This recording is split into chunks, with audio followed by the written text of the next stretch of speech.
So in this video, I'll just give you a summary of the war in Vietnam. I'll try to hit on some of the main points, why the United States was there, um, what the fight was like, and then when it ended, what happened, and how did it affect the United States afterwards. So the war in Vietnam was just under 20 years, so it was a very long war, and it was also a really divisive war. It was an effect of the Cold War. So within the Cold War, the United States was attempting to stop the spread of communism. And so in Vietnam, that was one of the United States' main goals, was to stop communism from spreading from the north into the southern part of Vietnam. So to begin with, let's start by just finding Vietnam. And so I have just a little pre-recorded video of Google Earth. So if we start here in the United States and we work our way across the Pacific, you can see we're moving over into Asia here. Here's Japan, Korea, China, Southeast Asia is here. Vietnam is in Southeast Asia, but we'll just kind of get a bigger picture here. As we zoom out, you can see here's China to the north, and then the Soviet Union, which is Russia today, to even farther north here. And as you go south of China, here's where Vietnam is. So Vietnam just lies down this coastline here.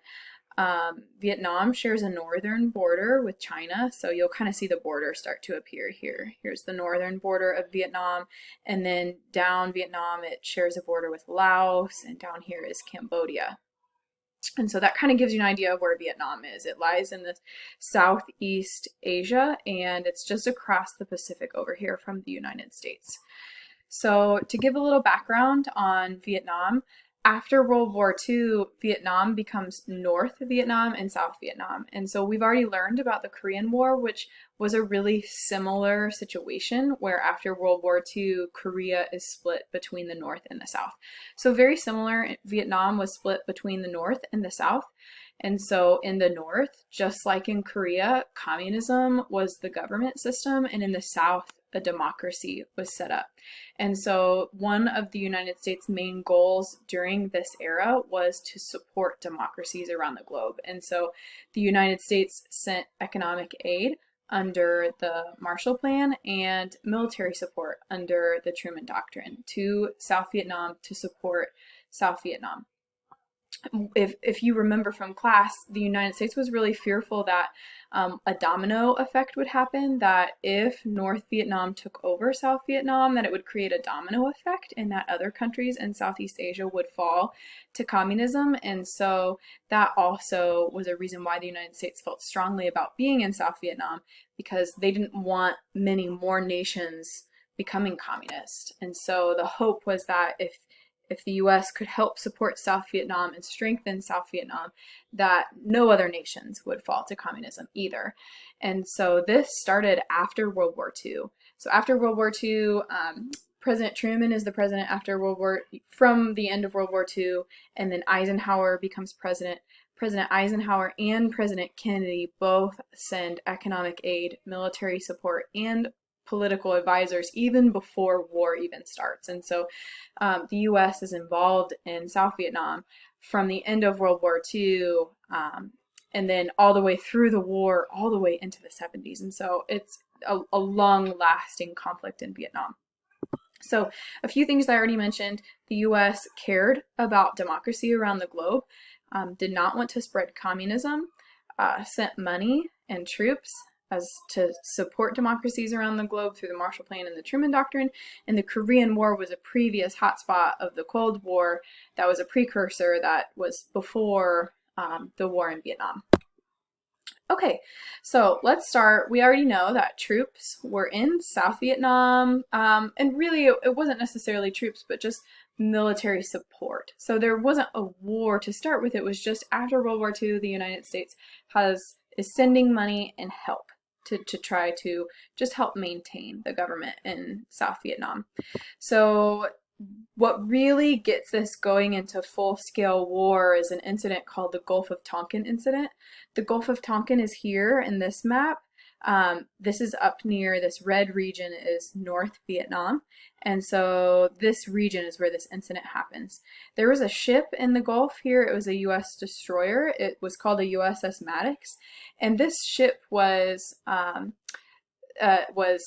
upon by the North Vietnamese. It was not hit, but fired upon, and the USS Maddox returned fire and inflicted heavy damage on the patrol boat, the North Vietnamese patrol boat. So that happened on August 2nd, 1964. 2 days later, the Maddox and another ship were in the Gulf of Tonkin and allegedly were fired upon. It was later found out that they weren't, but they believed that they were. The conditions, it was bad weather, there was low visibility. Someone in the crew reported enemy torpedoes, and so the Americans began firing on the North Vietnamese. And so when these reports got back to the United States, President Johnson used this as reason for sending more troops and more military into Vietnam. So he actually asked Congress if he could have more wartime authority, which is interesting because in conflicts like this, the declaration of war is only given in our Constitution to the Congress, so the Congress declares war. However, President Johnson, he actually asked, I have a quote here, he asked if he could have all necessary measures to repel any armed attack against the forces of the United States and to prevent further aggression. So he was basically asking for that authority to take over somewhat of what Congress would do. And so they did approve that, giving him that power. They called it the Gulf of Tonkin Resolution. And so this wasn't a declaration of war, but it gave him really quite a bit of broad military power. And so we wouldn't say that war was declared in Vietnam, but the president then assumed a lot of military power and started sending troops to what turns into being full-scale war in Vietnam. And so troops are sent to support the South Vietnamese, and then it rolls into the United States in South Vietnam trying to figure out who the communist sympathizers are. They're called Viet Cong, the supporters of communism. And it's difficult for the Americans to figure out who is supporting communism and who is not. And so this war is it's unlike any war before for many reasons. And so I'll kind of describe what fighting was like. So you can see in this bottom right-hand picture, here are some people wading through deep waters. So the terrain was really different. It's very rainy in Vietnam, swampy, humid, hot. And so oftentimes troops found themselves wading through waters, mosquito-infested areas, thick brush, jungle-like terrain. And so it was just tough. And the fighting wasn't like advancing battle lines. It was like sifting through the jungle and finding villages and attacking communist sympathizers. And so it wasn't like advancing battle lines forward. Here in this picture at the top, you see a helicopter that's spraying this plant killer. They use plant killers like Agent Orange. Agent Orange would be dropped over the vegetation to kill it so that soldiers could better get through the land. However, it turned out to be really terrible for people. It caused diseases, and the Vietnamese people and the American soldiers who came into contact with it. The U.S. also dropped napalm, which was a gasoline-based bomb that would set fire to the jungles to break down all that vegetation so the soldiers could get through. So it was the terrain was different. It was also different because it was seen on TV at home. So televisions are in almost every home in the United States after 1960. Over 80% of Americans have televisions in their home. And so when people turn on the nightly news, you can see here's ABC with a journalist, and they might be interviewing a soldier or reporting on the death toll. And so it was just different because what the president and the generals and the Secretary of Defense were saying about, positive things of the war was also being contradicted by the death toll and just the stories of war. And so Americans at home were torn by how they felt about what was going on in the war in Vietnam. Another aspect of fighting was the way that the North Vietnamese fought was different, a different kind of enemy. So in the picture on the left, you can see a tunnel entry point.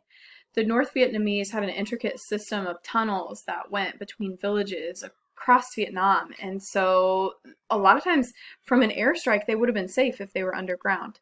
And so it would appear to the US soldiers that the enemy was there and then they were gone.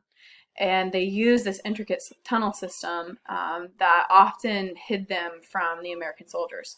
Here is a booby trap. You can see the soldiers identified it and are kind of tipping it over here. There were all kinds of booby traps used in the war in Vietnam, and this particular one had something hazardous underneath. And the goal was to trip and to catch and to capture the soldier. Okay, so I'm going to move my little picture here. I'm going to move it down to the bottom. How did Americans respond to the war in Vietnam?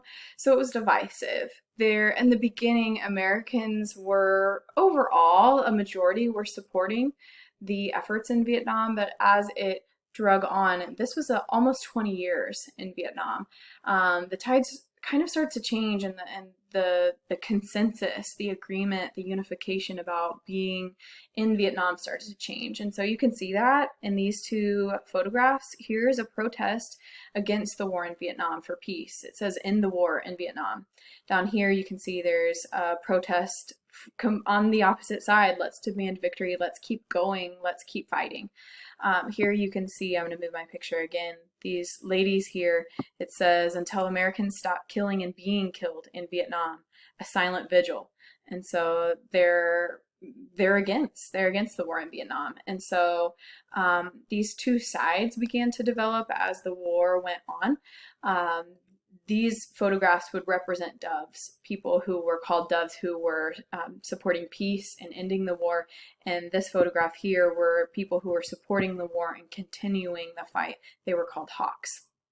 Another thing that made this controversial, that also, there's not a protest here, but there were many protests over the draft.